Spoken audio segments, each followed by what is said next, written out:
Hai YouTube, welcome back to my channel. Jadi ini adalah setup komputer yang udah nemenin aku selama S1 dan S2.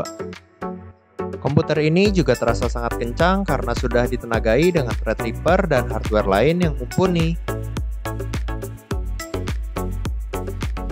Tapi karena aku mau pergi S3 ke Belanda, makanya aku beli laptop yang super kencang untuk gantian komputerku ini. So, jadi di video kali ini, aku mau review setup laptop yang secepat komputer ini.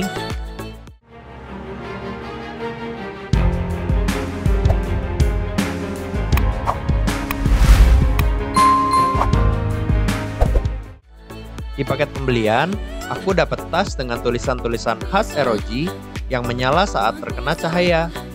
Dan menurutku, tas ini keren banget. Selain penampilannya yang menarik, tas ini juga sangat nyaman untuk digunakan karena dilengkapi dengan busa pada bagian belakang. Di bagian depan, terdapat satu kompartemen yang dapat dibuka dengan resleting. Di bagian kiri dan kanan, terdapat tempat untuk menaruh botol minum. Dan saat pengait ini dibuka, kita langsung dapat mengakses bagian dalam tas yang terdiri dari dua kompartemen yang besar.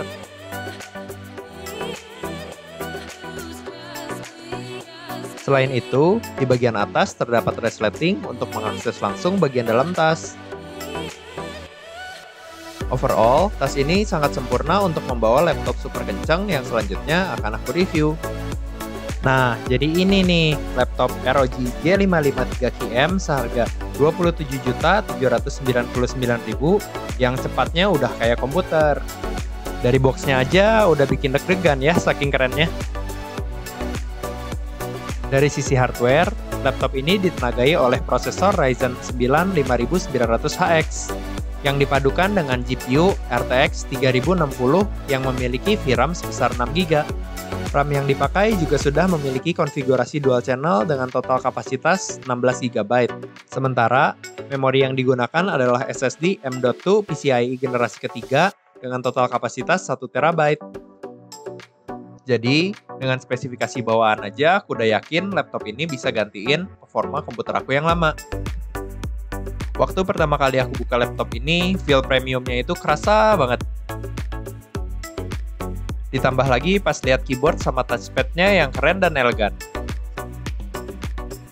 Selain penampilan, aku suka banget keyboard di laptop ini karena Asus sudah menggunakan keyboard dengan feel mechanical seperti yang aku gunakan di komputer aku yang lama. Dan pengalaman yang paling menyenangkan untukku adalah saat pertama kali menyalakan laptop ini. Mulai dari kilauan merah khas ROG, yang dilanjutkan dengan kilauan RGB yang sangat elegan. Pada bagian kiri, kita dapat menemukan dua buah port USB 3.2 Gen 1 dan sebuah audio jack.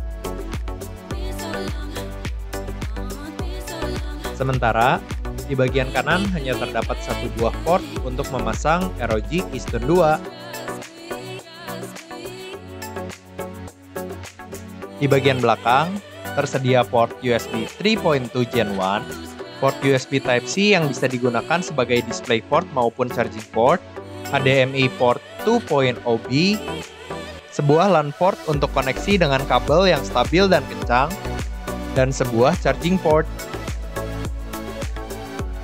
Satu lagi fitur yang bikin aku milih laptop ini adalah numpad digital yang ada pada bagian touchpad.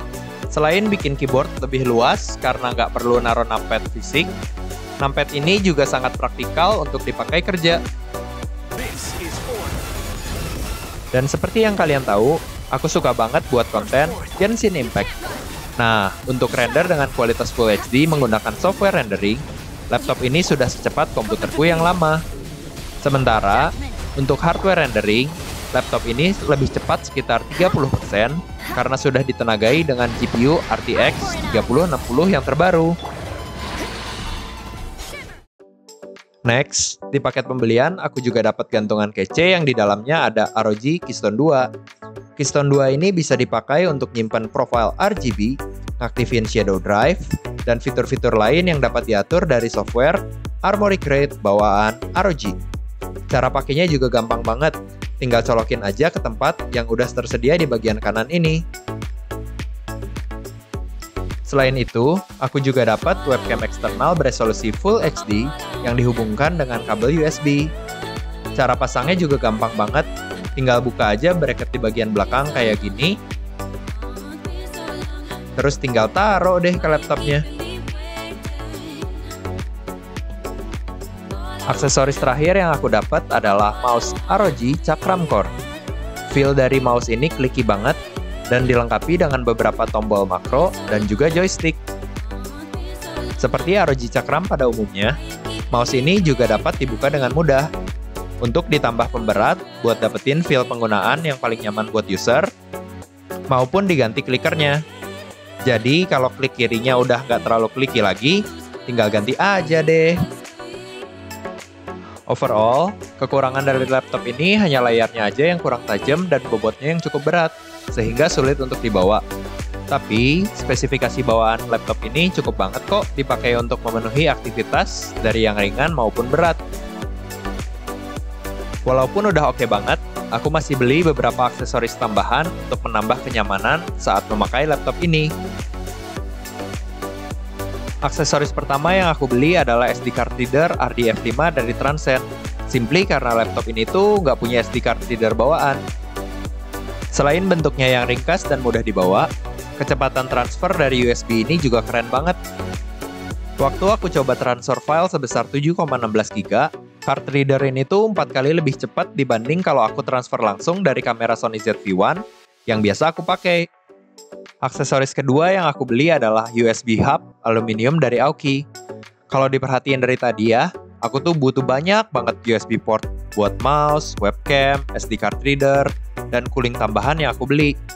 Belum lagi ditambah kalau aku mau pasang hard disk. Sementara laptop ini tuh cuma nyediain 3 USB port. Aku secara spesifik milih USB hub ini karena ringan, kuat, mudah dibawa, dan yang paling penting, support USB 3.0. Tapi aku saranin, jangan pernah pakai USB hub buat transfer data ya. Karena gimana pun, USB hub eksternal itu powernya kadang-kadang nggak stabil. Karena kalau lagi kurang beruntung, data kalian bisa korup deh pas transfer data. Nah, yang ketiga ini tuh kipas eksternal NYK Nemesis Artemis X8. Sebagus-bagusnya cooling laptop gaming, menurutku tetap aja butuh cooling tambahan pas lagi heavy workload, biar laptop nggak cepet rusak. Aku pilih kipas ini tuh karena banyak hal. Pertama, karena RGB-nya yang keren dan bisa diatur dengan menggunakan satu tombol aja. Kedua, karena ada beberapa tingkat kemiringan yang mudah disesuaikan sama kenyamanan kita. Ketiga, ada 2 USB port tambahan karena laptop ini ya memang krisis USB port. Dan yang terakhir, yang paling keren, ada tempat buat naruh HP loh. Aksesoris kelima yang gak kalah penting adalah mousepad Funtech Agile MP903 yang berukuran super besar. Alasannya simpel aja sih, karena dengan harga 120 ribuan, bisa dapat mousepad super besar yang nyaman banget buat dipakai kerja. Aksesoris terakhir yang aku beli adalah RAM dan SSD. RAM yang aku pilih adalah Corsair Vengeance 64GB dual channel, biar aku bisa lebih leluasa untuk melakukan kerjaan yang berat. Untuk SSD, aku pilih Samsung 970 EVO yang berukuran 1TB, karena laptop ini tuh punya konfigurasi dual channel dan baru keisi 1 slot. Jadi aku beli SSD tambahan untuk ngisi slot kedua untuk jalanin sistem RAID 0, biar sekencang MacBook itu loh. Untuk masang RAM dan SSD-nya, pertama-tama kita harus buka baut-baut di belakang kayak gini.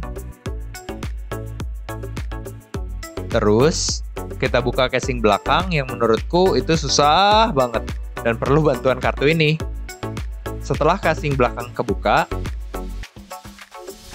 untuk install RAM, kita tinggal buka penutup warna abu-abu ini, terus buka pengunci RAM di bagian kiri, terus tinggal masukin deh RAM yang baru.